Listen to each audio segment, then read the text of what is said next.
Ignored janitor saves company with $1 million fix. A janitor is mocked and ignored by his bosses until he notices something everyone else missed.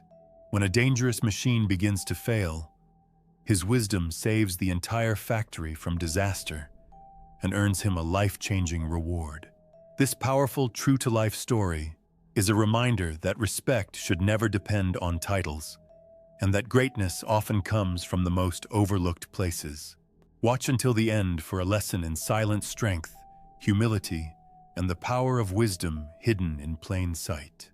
Janitor story, inspirational story, motivational story, life lesson, respect others, wisdom story, true hero, janitor saves company, motivational video, silent hero, dignity and respect, humble wisdom, inspirational lesson, powerful story, janitor wisdom, janitor fix, $1 million story, respect story, motivation video, respect janitor equals.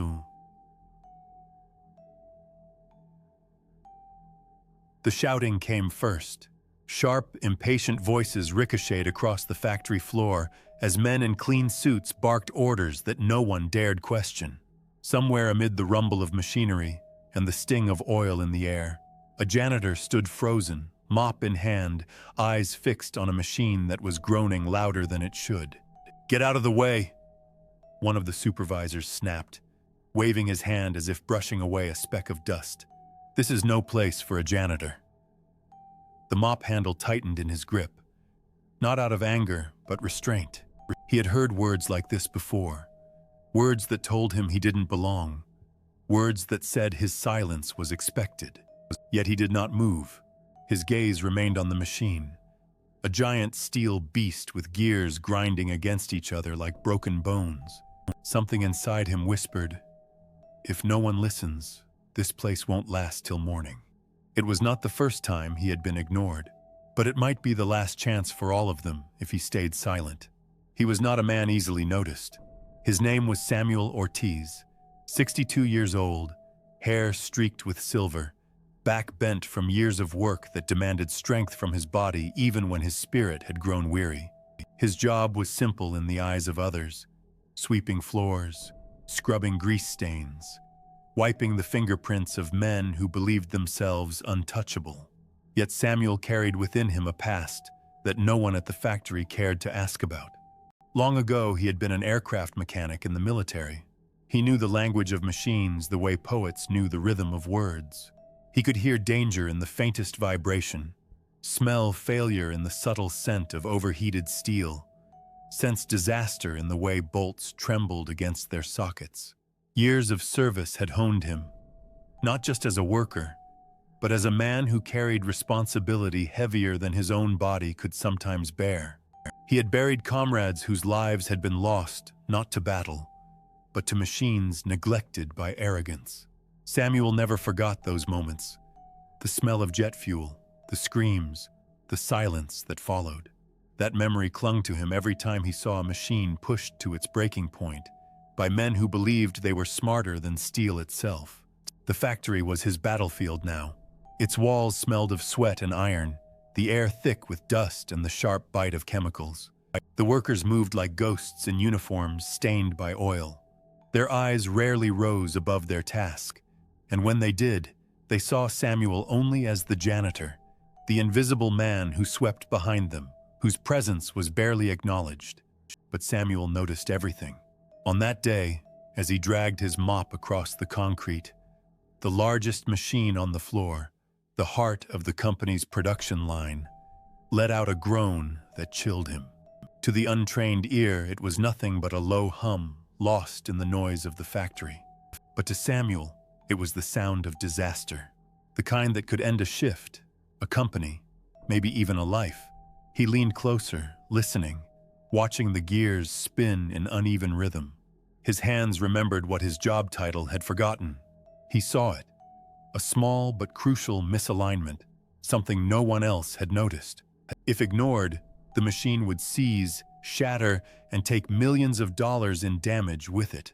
Worse, it would put every man working nearby in danger. Samuel stepped toward the supervisors. His boots dragged oil across the floor as he set down his mop. His voice, when he spoke, was calm but certain. "The main press is off balance. You need to shut it down."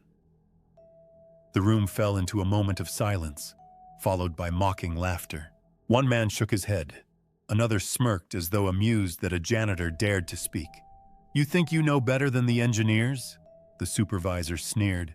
"Stay in your lane, old man. We don't pay you to fix machines." The workers nearby heard it. Some glanced up, some looked away.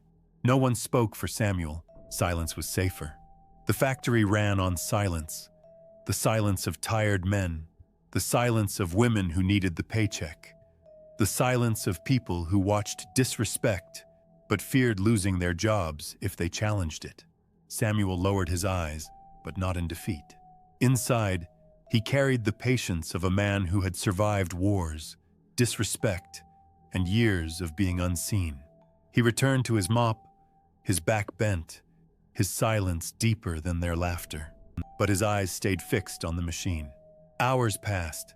The machine roared on louder, shaking with each cycle. Workers adjusted their pace, unaware of the shadow of danger stretching over them. Samuel's heartbeat quickened. He felt like a soldier again, standing on the runway as a jet engine sputtered, knowing disaster was seconds away. He whispered to himself, a quiet truth no one could take from him. Dignity is not in the title. It's in the work. The breaking point came suddenly. A loud crack split through the factory. Screams erupted as men dropped their tools, stepping back. Sparks flew as the machine jolted, smoke hissing from its core. The supervisors shouted orders, panic replacing their arrogance. And then, in the chaos, Samuel moved. He did not shout. He did not demand recognition. He simply walked, steady as if every step had been written long before. His hands, once told they were meant only for cleaning, reached for the machine with practiced precision. He pressed a switch few knew existed, a hidden cutoff built decades earlier. The machine shuddered, groaned, and fell silent. The floor went still. Smoke curled into the air like a warning fading into memory. No one spoke. All eyes turned to the janitor. The supervisors rushed forward, their faces pale. Engineers scrambled, searching for answers. They had no explanation for how close the company had come to losing everything. Millions of dollars in damage had been avoided in seconds because of one man's calm intervention. And when they asked how he knew, Samuel gave no speech. He simply wiped the sweat from his brow and said, "Machines speak. I just listen." The truth spread quickly. In boardrooms, his name was mentioned with respect for the first time. Men who had never learned his story now wanted to know it. Some called him lucky. Others called him brilliant. But Samuel did not need their praise. The factory was safe. Lives had been spared. The company, once so quick to dismiss him, owed him more than money could ever measure. And yet, in recognition of what they could not deny, they rewarded him with what they understood best. A bonus that stretched beyond his imagination, more money than he had ever seen in his life. $1 million thank you. But Samuel's satisfaction did not come from the paycheck. It came from the silence that followed. For the first time, silence was not dismissal. It was respect. Men who once ignored him now stepped aside in quiet honor when he walked past. "Wisdom does not wear a suit," Samuel said to himself one evening as he left the factory. "It can carry a mop and still change the world." The factory floor was never the same again. Workers glanced at machines differently, listening for whispers they had once ignored. Supervisors thought twice before mocking a man whose shoes were worn, but whose eyes saw farther than theirs ever could. Samuel remained what he had always been, steady, humble, watchful. But to those who finally saw him, he became something else.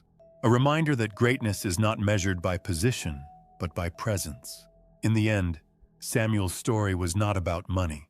It was about respect, about the truth that heroes can walk unnoticed, that wisdom can be ignored until the moment it saves everyone. And so his story lingers, asking all who hear it, how many voices have we silenced because of titles? How many lives have we risked because we refused to listen? Samuel's silence spoke louder than their laughter, and in that silence, justice was born. This story is a reminder that wisdom lives everywhere, in janitors, in nurses, in soldiers, in neighbors who go unseen. Respect is not earned by title, but by truth. Wherever you are watching this from, share your thoughts in the comments. Have you ever seen wisdom overlooked because of pride? What lesson do you take from Samuel's story? If this story moved you, subscribe for more, because silent heroes walk among us every day, and their stories deserve to be heard.